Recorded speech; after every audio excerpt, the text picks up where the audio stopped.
La droite arrive et dit les riches vont s'en aller. Et Zucman a une objection qui consiste à dire mais non, en réalité, on va mettre une exit tax. Et puis de toute façon, vous savez, les riches ont beaucoup trop d'intérêts et de choses qui leur sont favorables en France, ils vont rester. Je trouve que c'est pas une bonne ligne argumentative. Moi, sur cette question, ma ligne serait plutôt la suivante. Ils veulent partir, mais c'est parfait. On leur montre la porte, on la leur tient si besoin est, ils la franchissent, et dans un sens uniquement, ils ne reviennent pas. On entend beaucoup que nous vivons dans un régime de démocratie. Moi, en lieu et place de démocratie, je parlerais plutôt d'oligarchie mitigée. Souviens-toi de 2023, les retraites. 70% de la population est contre. 90% des salariés sont contre. Tous les syndicats sont contre. Il n'y a même pas de majorité parlementaire pour la faire voter. Ça se termine à coup de 49-3. C'est un hold-up. Si tu veux, si c'est pas un moment de rupture démocratique, ça, pour reprendre les termes de Stéphane Foucard, qu'est-ce que c'est ? On ne saurait mieux dire que la médiation politique n'existe plus et que, comme avec les légions de la honte, vous pouvez bien aller vous faire foutre. Bon. La loi du plomb est aussi un indice de cette faillite du médiateur politique. L'horizon, la perspective de la gauche doit être anticapitaliste, pour des raisons qui sont très bien connues, qui ont à voir avec la catastrophe écocide, le changement climatique, etc., etc. L'éthos du macronisme, c'est l'éthos du doigt fourré. C'est vraiment, on vous emmerde. On n'en a rien à foutre et on vous emmerde.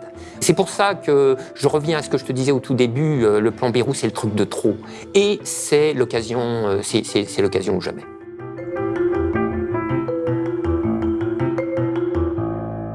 Bonjour Frédéric Lordon. Bonjour Sébastien Fontenelle. Tu es philosophe, avec un lourd passé d'économiste. Tu es notamment l'auteur de plusieurs livres hautement recommandables qui te situeraient plutôt vers la gauche du paysage politique. Plutôt. Par les temps qui courent. Plutôt. Le dernier paru étant, si je ne m'abuse, Pulsion, coécrit avec Sandra Lucbert et publié par les éditions La Découverte au mois de janvier dernier. On est ravis de te recevoir pour parler un peu de l'actualité politique qui est dominée ces jours-ci par l'annonce du plan du Premier ministre François Bayrou qui veut faire 44 milliards d'économies en 2026. Ma première question est donc relativement simple. Comment on pourrait qualifier ce plan en quelques mots ? Écoute, en quelques mots, moi je dirais, c'est le truc de trop. Alors, je vois bien que ce disant, je me dirige un peu hâtivement vers, disons, une analyse politique étendue, qui demanderait à ce que le plan Bayrou soit réinscrit dans le tableau d'ensemble d'une situation politique installée dans la longue période, depuis en quelque sorte le début du macronisme, n'est-ce pas ? Sur lequel on pourra revenir. Sur lequel on pourra revenir, et que c'est peut-être brûler les étapes, et qu'il faudrait commencer par le commencement, c'est-à-dire en quelque sorte par une analyse proprement économique des dispositions intrinsèques du plan, tu vois, avant de le réinscrire dans une totalité plus grande. Bon, ici, qu'est-ce que tu veux ? Il y a plein d'économistes hétérodoxes qui sont là pour faire le travail, qui ont déjà commencé à le faire, et qui vont en faire du petit bois. Alors, je ne vais pas rentrer dans le détail de ces analyses que tous mes chers ex-collègues ne manqueront pas de développer. Et donc, si je veux continuer de jouer le jeu en quelques mots, mais cette fois-ci dans le registre de l'analyse économique, je dirais, c'est le triomphe de l'absurdité. Parce que tu vois bien, la politique de l'offre a échoué, donc intensifions la politique de l'offre, n'est-ce pas ? Voilà.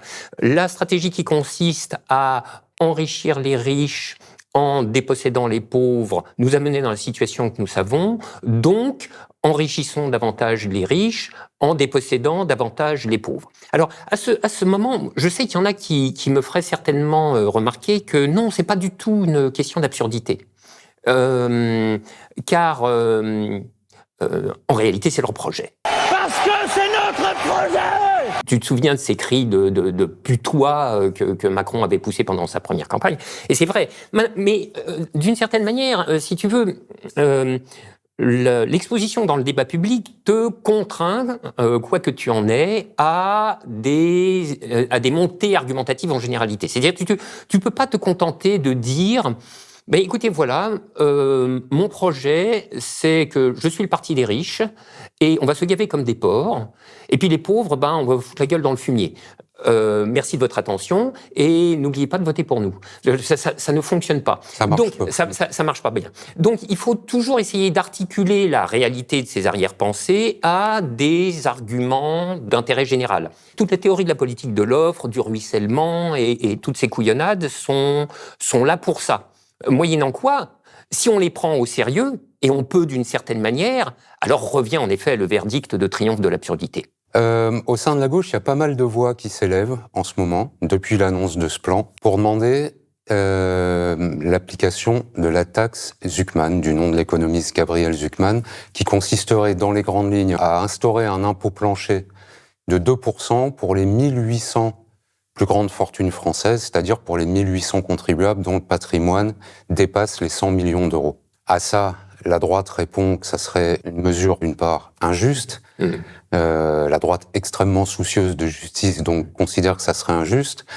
Et par ailleurs, elle explique que ça ferait, pour le dire vite, fuir les riches, qui sont indispensables à notre économie et accessoirement à notre enrichissement. Avoir une taxe internationalement connue à son nom, hein, comme la taxe Zucman, moi je trouve que c'est la classe. Tu vois. Il n'a pas manqué de s'attirer de hauts parrainages, tu vois, il y a toute une brochette de prix Nobel, et puis pas des demi-celles qui ont écrit tribune pour la soutenir, etc. Donc c'est vraiment formidable. Maintenant, moi je te dirais que dans le tableau d'ensemble des patronages avantageux, c'est pas tant celui des prix Nobel qui m'impressionne le plus, c'est celui d'Alain Minc. Parce que quand tu émets dans le débat public une idée qui est aussitôt qualifiée par Alain Minc, je cite, de folie absolue, tu sais que tu es dans le vrai. Tu regardes dans la bonne direction. Minc, bon, connu, hein, c'est la boussole qui indique le sud. Bon, son magnétisme est réglé sur l'Antarctique. Il est comme ça, voilà. Ce qui fait un repère fiable, hein, dans son genre. Il suffit de prendre l'orientation exactement opposée à celle qui indique et tu sais que tu es dans la bonne direction. Bon. Donc cette taxe Zucman, sa présence est extrêmement bienvenue, hein, dans le débat public. Maintenant, moi je vais te dire, la question des inégalités, et plus particulièrement des inégalités monétaires, c'est-à-dire des inégalités de revenus et de patrimoine, n'a jamais suscité en moi une très grande passion. C'est pas qu'elle n'est pas intéressante, c'est très intéressant. C'est pas qu'elle n'est pas importante, c'est tout à fait important.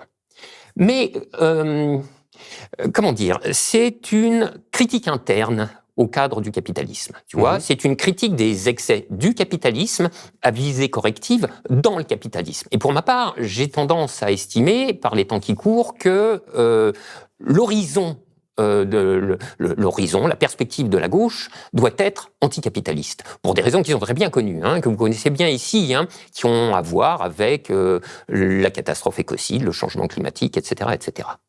Et puis j'ajoute que les inégalités monétaires ont pour mauvaise propriété de dissimuler une inégalité d'une autre sorte, qui alors elle est absolument consubstantielle au capitalisme, et qui est une inégalité d'ordre politique, qui est inhérente au rapport salarial même, en tant qu'il est l'un des rapports sociaux constitutifs du capitalisme, rapport dans lequel, comme tu sais, la production collective est organisée de telle manière qu'il y en a les propriétaires qui commandent, et il y en a d'autres, les salariés, qui obéissent. Ce qui, tu me l'avoueras, n'est pas très démocratique.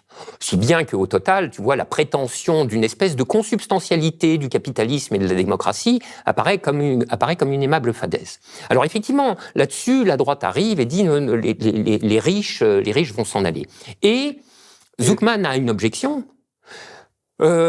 qui est partagée par beaucoup de formations politiques à gauche. Beaucoup, il y en a pas finalement des formations politiques à gauche, hein, il y en a pas tant que ça. Mais c'est une ligne argumentative qui a été reprise notamment par la France Insoumise, qui consiste à dire mais non, en réalité, on va mettre une exit tax.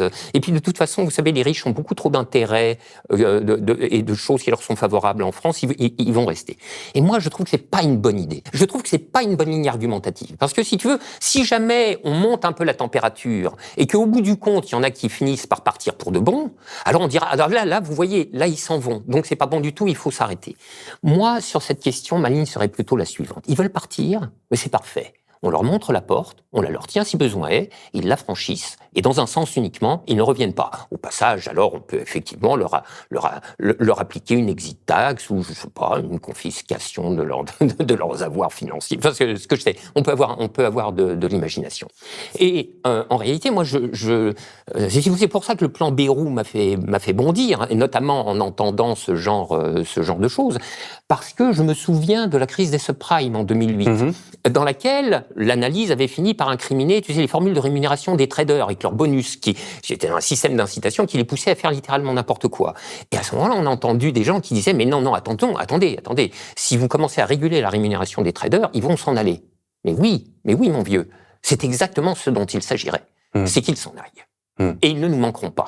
Et à ce moment-là, qu'est-ce que tu réponds aux arguments, selon lesquels, d'une part, ce sont les riches qui créent des emplois, et d'autre part, qui, par conséquent, presque sauvent l'économie française. Oui. Si tu veux, de tous les moulins à prière néolibéraux, je crois que c'est celui qui tourne le plus vite. Et c'est normal parce que, d'une certaine manière, il est au cœur de cette malversation intellectuelle.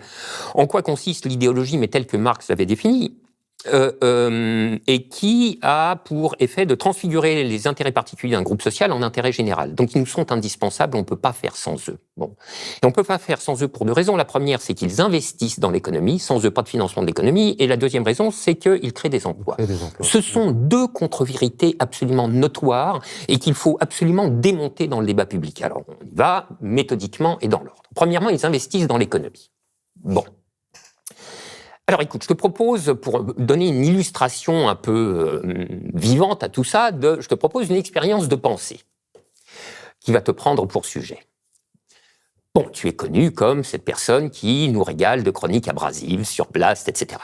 Mais tu es aussi un jeune entrepreneur. C'est une expérience de pensée. Tu es un jeune entrepreneur. Bon, alors c'est vraiment une expérience de pensée, pour le coup. Alors, ça se sait moins, mais tu as monté une start-up et... Ah oui, genre... tu as monté J'ai bien fait de venir. oui, parce qu'il y a le marché du tonnerre. Alors, comme tous les start-upers, au bout d'un moment, tu l'as revendu un saladier. Et maintenant, tu es cousu d'or. Tu es riche à millions. Alors, qu'est-ce que tu fais de ce paquet d'osier ? Tu vas chez ton banquier...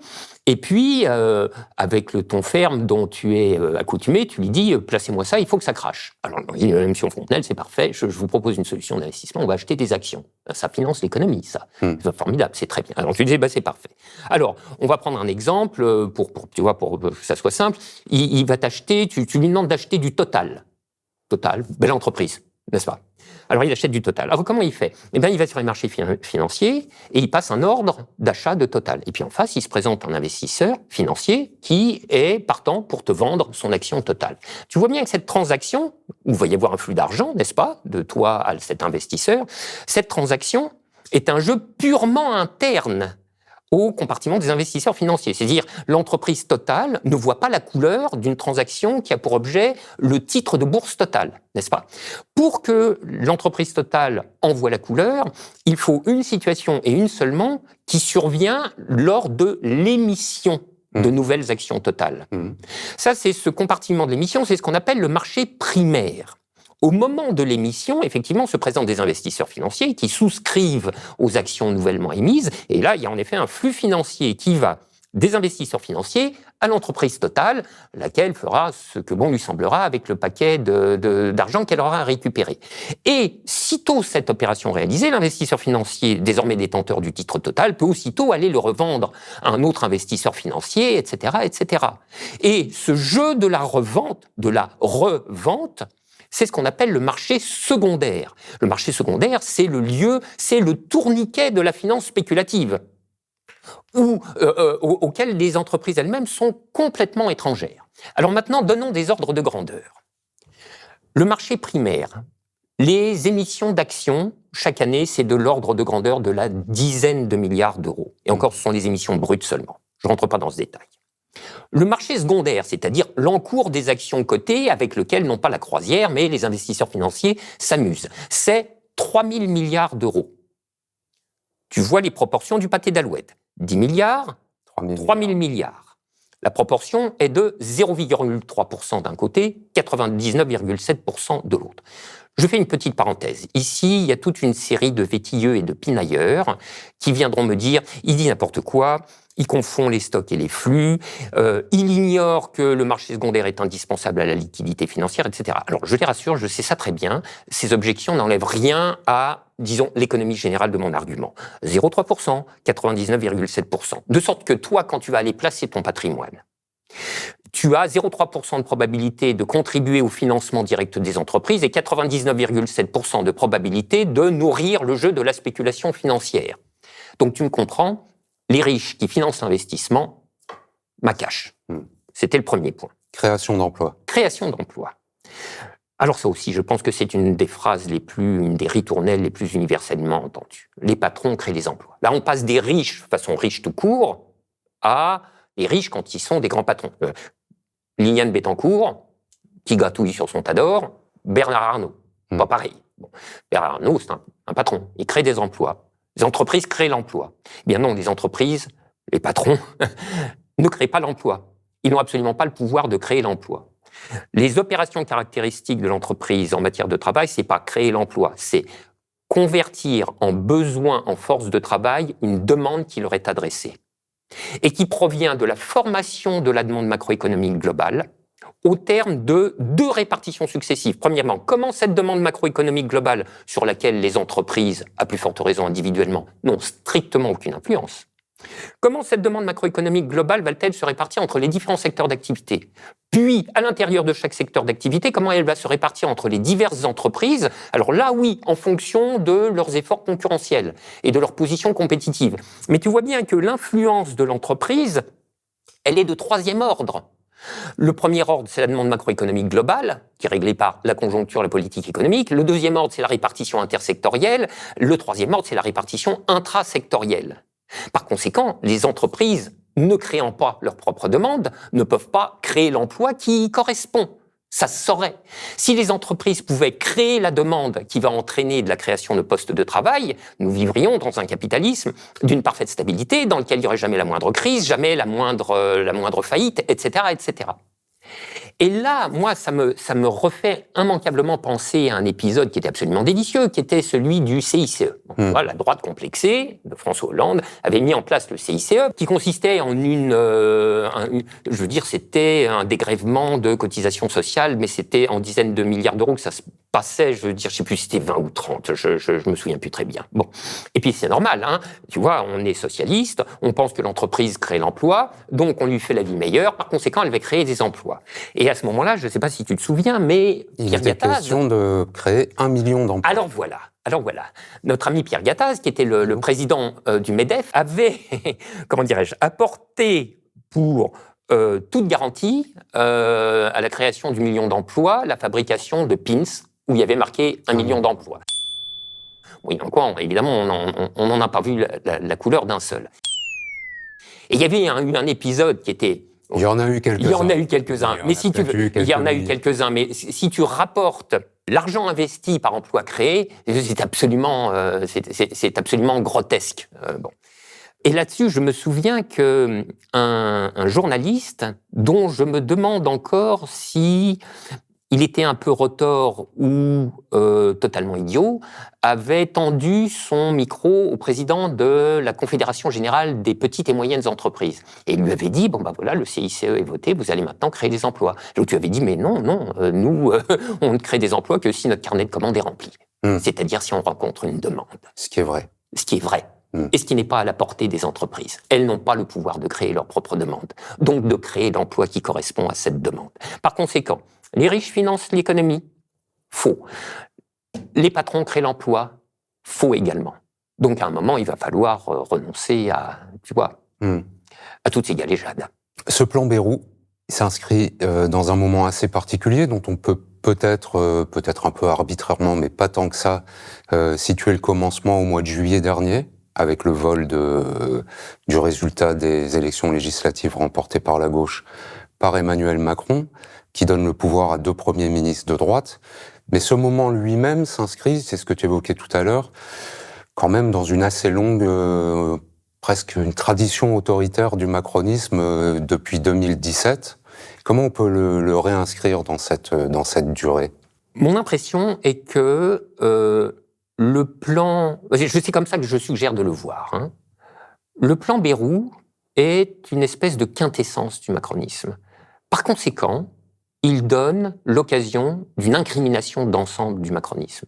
Et c'est pour ça que je te disais au début, le plan Bayrou, c'est le truc de trop. Tu vois, c'est là le moment de réinscrire le plan Bayrou dans la totalité de la situation politique telle qu'elle s'est installée dans la longue période, disons depuis au moins 2017 et en réalité bien avant. Ce que je voudrais éviter par-dessus tout, c'est que la lutte ne se mène qu'à coup de mots d'ordre autour des jours fériés ou des remboursements, de l'augmentation des franchises. C'est pas que ça soit pas des questions importantes. Ce sont des questions très importantes. Hein. pour ceux et celles que ça concerne. Mais si tu veux, si on s'en tient là, à mon avis, on loupe un coche. On loupe une occasion qui est précisément celle-là. L'occasion de mettre en accusation le macronisme dans sa totalité et en gros de lui présenter la facture. Parce que ça va faire bientôt 10 ans que ça dure, hein. Donc, le moment des comptes va finir par arriver.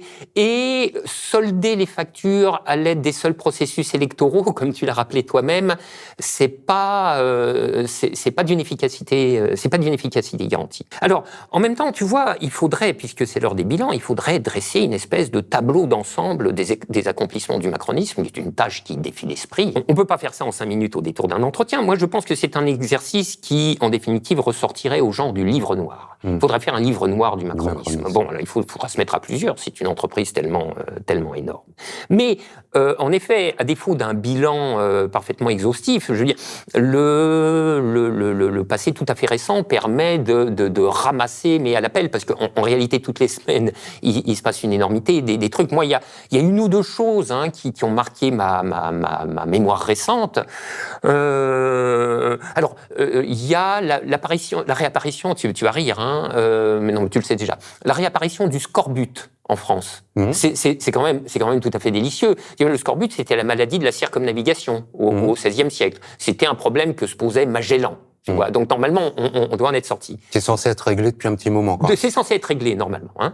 Et j'ai vu un tweet c'est une, je sais pas si on dit tweeta au féminin, une tweeta qui s'appelle Manouk. Bon, voilà, je ne connais pas, mais qui a eu un truc très drôle, qui a dit c'est la Scorbut Nation. Et voilà, on démarre Startup Nation et on finit Scorbut Nation. Je trouve que c'est un résumé. Un raccourci assez parlant. C'est un raccourci, c'est une condensation synthétique qui est absolument parfaite. Bon, il y a pas longtemps encore, l'INED, je sais pas, c'est pas des azous, hein, quand même. L'INED publie un rapport qui documente la remontée inquiétante de la mortalité infantile, tu vois. Et dans le classement européen, la France occupe désormais la 23e place sur un classement de 27 États membres. C'est quand même une performance également. Aussi. Donc tu vois, c'est plein d'éléments rhapsodiques comme ça, mais qui composent un tableau et qui en vérité, chacun considéré séparément, sont incroyablement significatifs. Mais je vais te dire, en réalité, tout cet énorme gâteau de merde est surmonté, c'est peut-être ça le pire, par un nappage qui est encore plus dégoûtant et qui fait signe en direction de ce que j'appellerais l'éthos du macronisme. Tu vois, c'est une manière de se comporter, l'éthos, c'est une disposition, c'est une manière de se tenir, de se comporter, etc. Et l'éthos du macronisme est à l'ignominie. Moi, c'est ça qui me frappe beaucoup.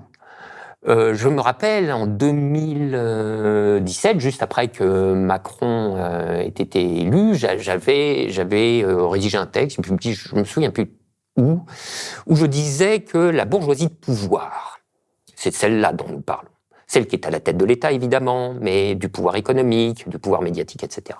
La bourgeoisie de pouvoir est une classe nuisible.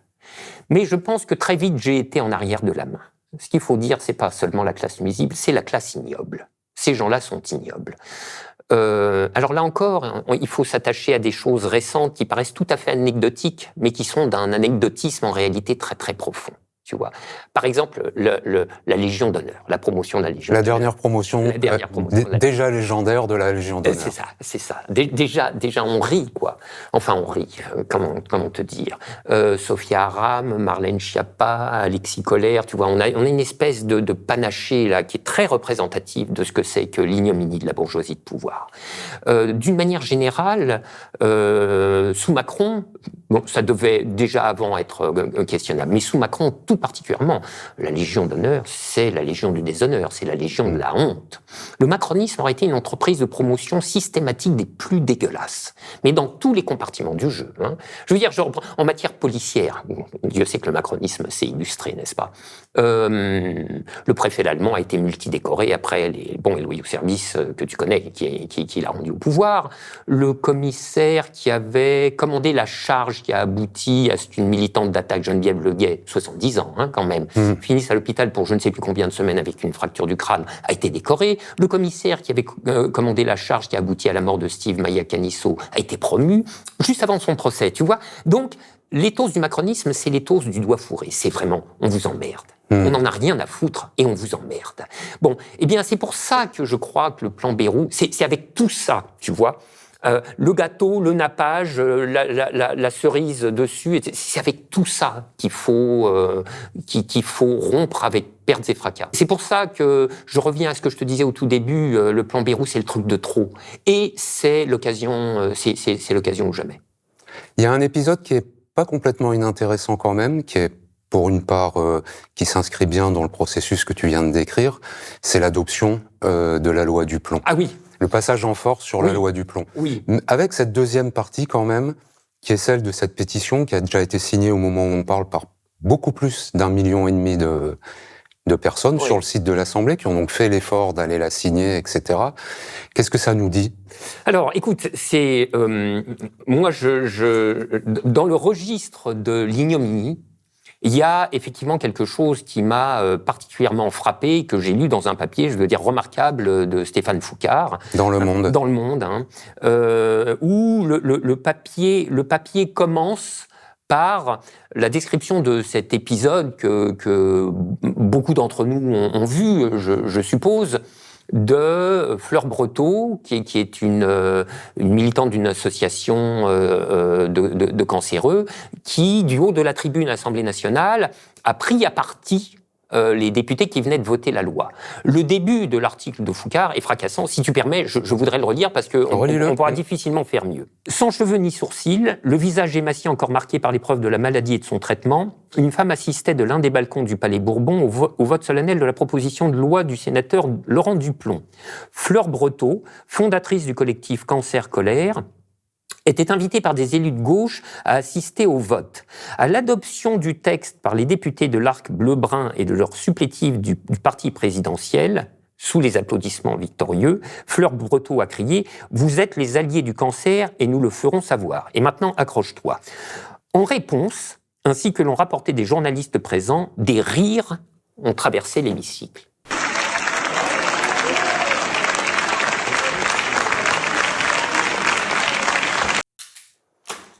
Hein ? C'est donc bien ignominieux, en effet. C'est donc bien ignominieux.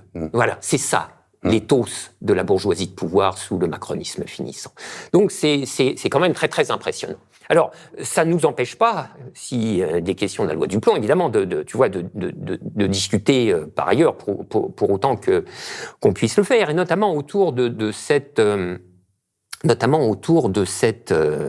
pétition hein, qui a ramassé, au moment où nous parlons, 1 500 000 signatures, tu le disais, et les compteurs, en fait, n'arrêtent pas de tourner en temps réel, c'est très impressionnant. Bon,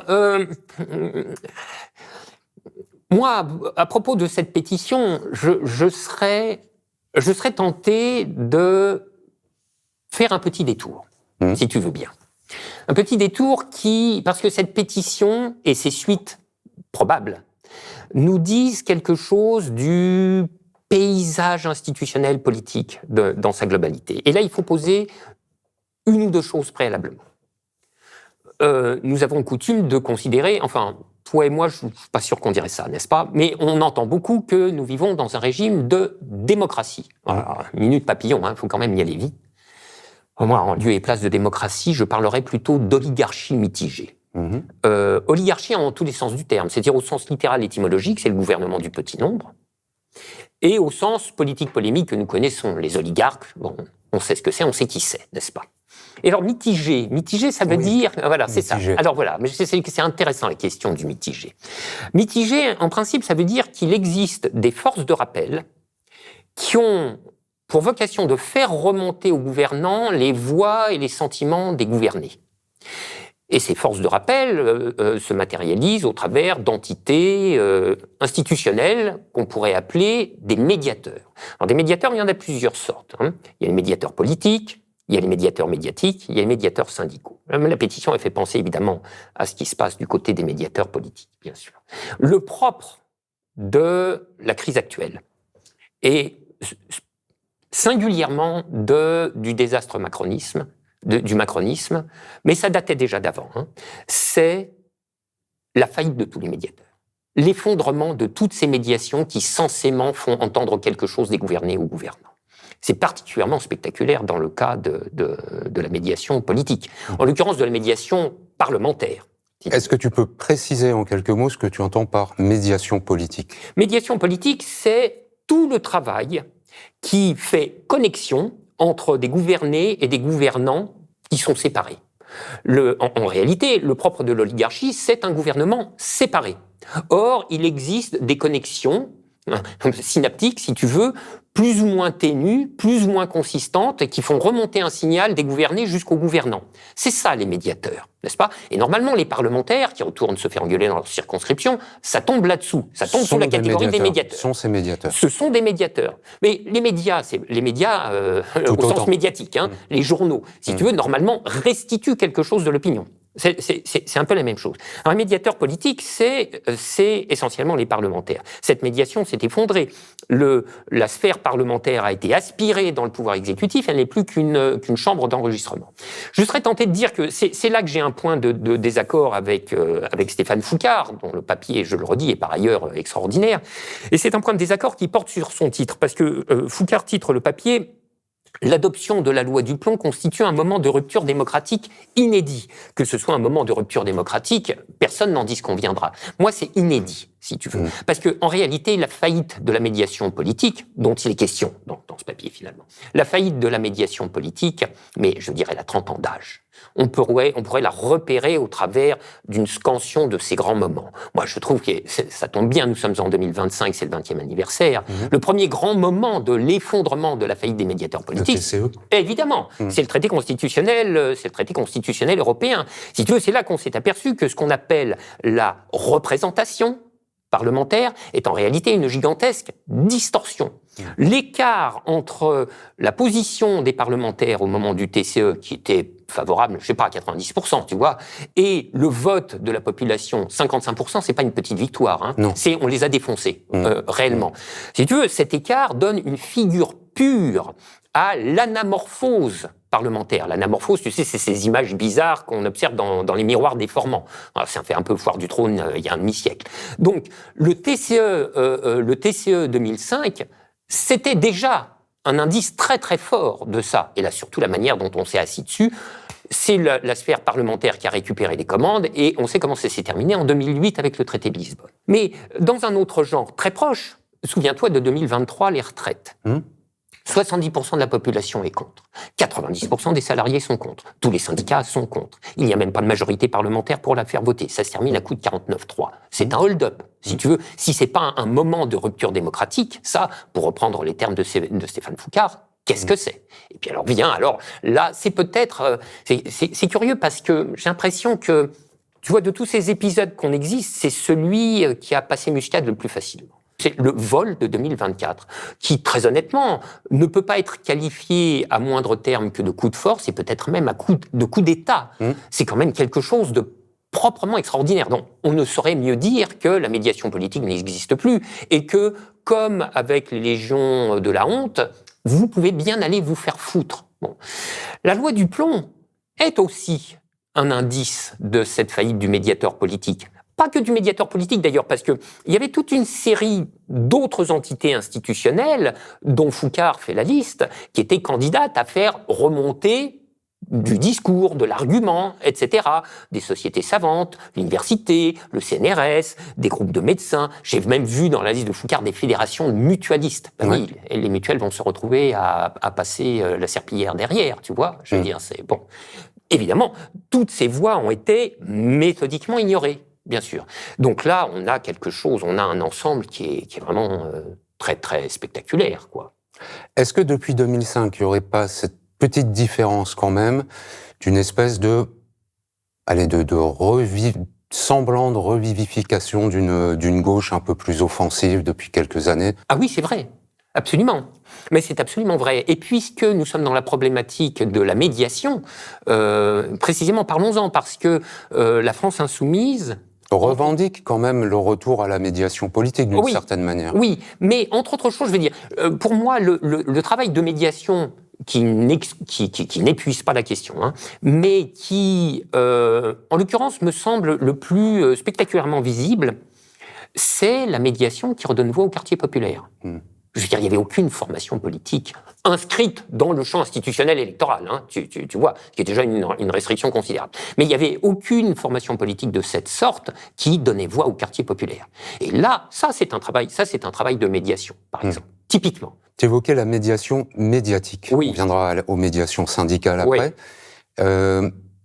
En quoi est-ce qu'elle aurait échoué ? Eh ben, cette médiation médiatique, c'est celle qui donnerait véritablement et honnêtement, c'est-à-dire sans les guet-apens dont nous avons l'habitude sur les médias mainstream, la parole à des discours politiques, donc des formations politiques qui les portent, à des discours politiques dissonants, le cas échéant, significativement dissonants. Alors que tout ce qui est dissonant, et si tu veux, dans des critères de la dissonance qui se sont sensiblement abaissés, hein.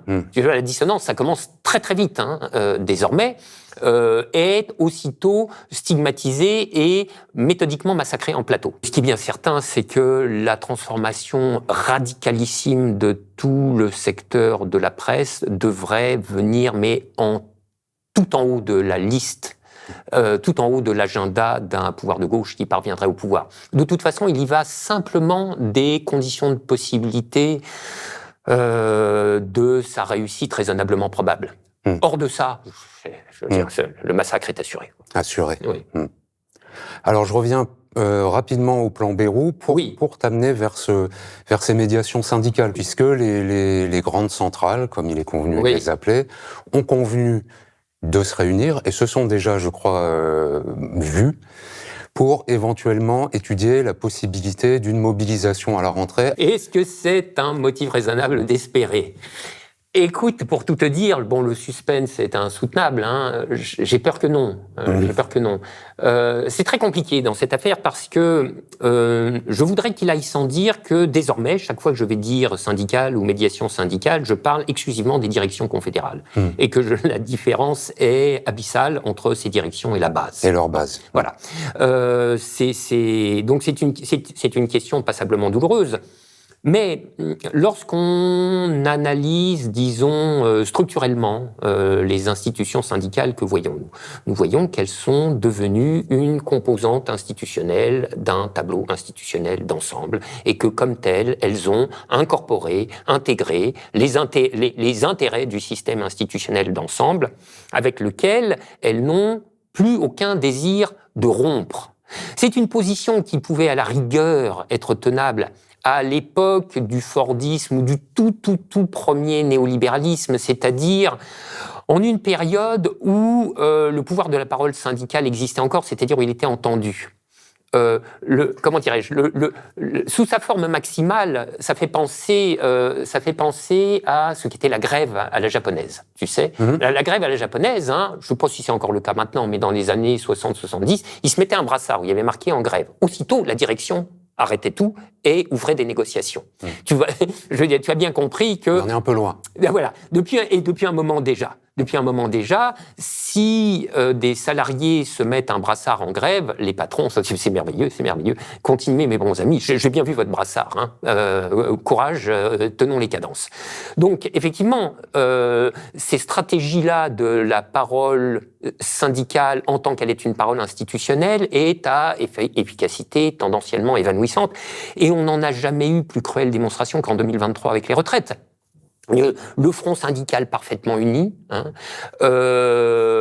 des millions de personnes dans la rue, avec au bout du compte, nib, rien du tout, tu vois. Alors, je voudrais pas faire le bouffon, hein, mais je me permets de dire que au tout début du mouvement des retraites, moi j'étais intervenu pour dire cela exactement. Il n'y avait pas besoin d'être, tu vois, cartomancien pour se livrer à ce genre de prophétie. J'aurais dit, considérez ce que c'est que le blocos des institutions de la Ve République, le personnage complètement déréglé qui est à la tête de ces institutions-là, et sachez que vous pouvez mettre 5-10 millions de personnes dans la rue, il ne se passera fucking rien. Et c'est bien ce qui s'est passé, n'est-ce pas ? Bon, moyennant quoi, il faut il faut envisager de faire d'autres choses, parce que cette stratégie, les grèves perlées, République Nation, etc., sont des stratégies Les journées de mobilisation. perdantes. Les journées de mobilisation, une toutes les semaines ou toutes les quinzaines, etc., sont des stratégies perdantes. Donc on n'arrête pas d'aller s'ensabler dans une mobilisation qui finit par s'épuiser. Donc il faut commencer à penser à d'autres choses. Ça sera un peu peut-être ma dernière question, justement. C'est si on part de ce constat, un peu accablant quand même, que les médiations institutionnelles, politiques, syndicales, laissons les médias de côté, sont moyennement efficaces, on va dire, pour rester poli. Qu'est-ce qui reste? Quelles sont les issues encore possibles? Voilà, c'est ça le problème. Le problème, c'est que lorsque tous les médiateurs sont faillis, l'oligarchie mitigée n'est plus du tout mitigée. C'est une oligarchie pure. Et lorsque les solutions institutionnelles d'expression de la contestation sont effondrées, alors il ne faut pas s'étonner que ce soient les solutions désinstitutionnalisées qui prennent le relais. À partir du moment où il n'y a plus d'options offertes par les médiations institutionnelles, alors seule demeure l'option de, je ne sais pas comment l'appeler, le débordement. C'est-à-dire l'événement, le surgissement d'une révolte à caractère potentiellement insurrectionnel. Dont on a eu un tout petit avant-goût, pas si petit que ça d'ailleurs, avec les Gilets jaunes. Ah ouais, pas si petit que ça. C'est même exactement ça. Je trouve les Gilets jaunes sont une illustration pure et parfaite de cette dynamique de longue période de lent effondrement des médiations institutionnelles. Parce que, j'ai vu, la contestation populaire, en réalité, est incroyablement bien élevée. Elle commence en tout ce temps, tu vois. Et puis alors après, tiens, non, on nous a pas entendu. Alors après, elle parle. On l'entend toujours pas. Alors après, elle crie. Toujours rien. Alors après, elle hurle. Toujours rien. Alors bon, ok, d'accord, très bien, on a compris, on descend, on pète tout. Ah là, on commence à nous entendre un peu, tu vois. Alors à quel prix de répression élevé, voilà. C'est évidemment, c'est toujours ça la question. Mais tu vois, je m'en voudrais d'être le responsable de votre fermeture administrative parce que j'aurais Contiens-toi. Lancé des appels à la sédition. Je ne lance aucun appel. D'abord, ça serait complètement bouffon. Et en quelque sorte, je fais juste une sorte de physique politique, tu vois, raisonnablement prédictive. Je vous dis, voilà l'état des forces, voilà les solutions d'écoulement des forces, celles qui se sont fermées, celles qui restent, tout va s'engouffrer dans celles qui restent. Et vous l'aurez pas volé, ajoutais-je. Voilà. Donc c'est comme ça que ça risque de se produire. Dans quelles conditions, je ne sais pas. Déclenché par qui, je ne sais pas. Tu comprends bien que c'est pas deux couillons dans un studio qui vont, n'est-ce pas? Bon, ça, enfin un en l'occurrence. Donc donc c'est pas de là. Mais comment dirais-je? C'est peut-être en mettant bout à bout les discours d'un nombre suffisant de couillons que quelque chose percole doucement dans les esprits, et puis qu'un jour, une étincelle venue dont on sait tout fait prendre la savane. Il y a une toute dernière question que je voulais te poser en faisant un minuscule pas de côté, mais pas si loin de côté. Tu as été un des premiers, si je me rappelle bien, et je me rappelle bien, à parler de fascisation, il y a déjà maintenant pas mal d'années.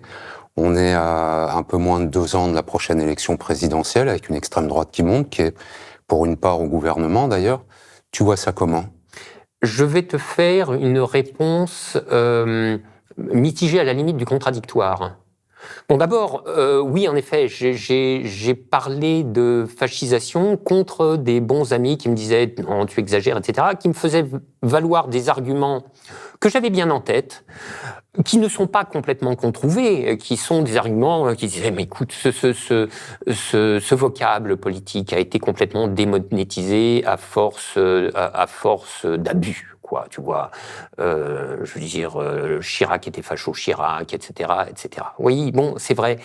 Sauf qu'il y a un moment où ça redevient vrai.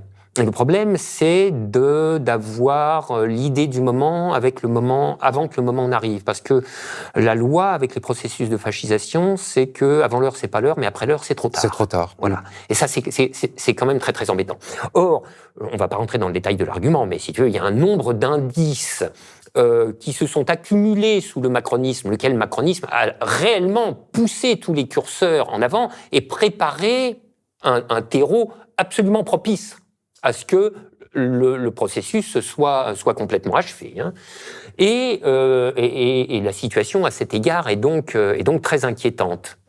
Je vais te dire, moi, cette question, c'est la partie extrêmement pessimiste de ma réponse. La partie pessimiste de ma réponse se souvient d'une interrogation d'Hannah Arendt, ça va te paraître bizarre comme référence peut-être dans ma bouche, qui, dans un livre qui s'appelle « De la Révolution », précisément, interroge cet usage étrange du mot révolution pour qualifier une espèce d'énorme changement historique, donc la production d'une énorme différence historique, là où révolution, d'abord, c'est la révolution des orbes, comme on disait, la révolution de la mécanique céleste, c'est-à-dire l'éternel retour du même. C'est quand même tout à fait étrange.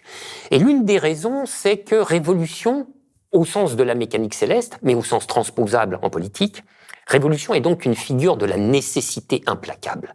C'est le truc contre lequel tu vas pouvoir rien faire. C'est parti, c'est lancé, et tu vas te le prendre sur la gueule. Tu vois, c'est comme un tsunami. Une fois que c'est lancé, le tsunami a, en ce sens, un caractère révolutionnaire. Et donc, moi, dans les moments de pessimisme, il m'arrive de me dire, la vague fasciste est lancée. On y va tout droit. On y va tout droit. Et de toute façon, il n'y a peut-être pas d'autre moyen que de traverser cette épouvantable chose pour en sortir. Ça, c'est la mauvaise partie de la réponse. Est-ce qu'il y a une bonne partie ? Alors oui, il y a une bonne partie possible.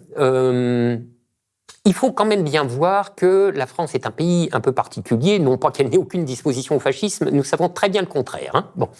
Mais où depuis le macronisme, en réalité, depuis une dizaine d'années, il y a une conflictualité politique qui est très vivace. Je veux dire, il ne se passe pas une année sans qu'il y ait un mouvement social ou un événement politique quand même de grande ampleur. Donc, il y a de la réactivité dans le corps politique. Et ça, c'est déjà pas mal. C'est pour ça, par parenthèse, j'y reviens, que la contestation du plan Bayrou ne doit pas être que la contestation du plan Bayrou, et que ça doit être la contestation du macronisme dans sa globalité. Bon, c'est ça, tu vois, c'est ce truc-là. Moi, je suis partisan d'une stratégie de la bouillabaisse. On met tous les motifs de contestation dans la marmite et on pousse le feu à mort dessous. Voilà. Donc il y a ça qui est une ressource. Et puis il y a le paysage proprement institutionnel électoral. Et là, tu l'as dit, depuis une quinzaine d'années, il y a un élément nouveau qui s'est installé dans le paysage, qui est une force classique, partisane, à visée électorale, de conquête du pouvoir, dans la Ve République, qui s'appelle la France insoumise. Et ça, quand même, ça produit quelque chose. Moi, je vais te dire... alors, j'ai eu plein de discussions avec des amis qui sont plus à gauche que la France insoumise, ce qui est très possible. Je ne serais pas loin de dire ce qui est assez facile. Mais...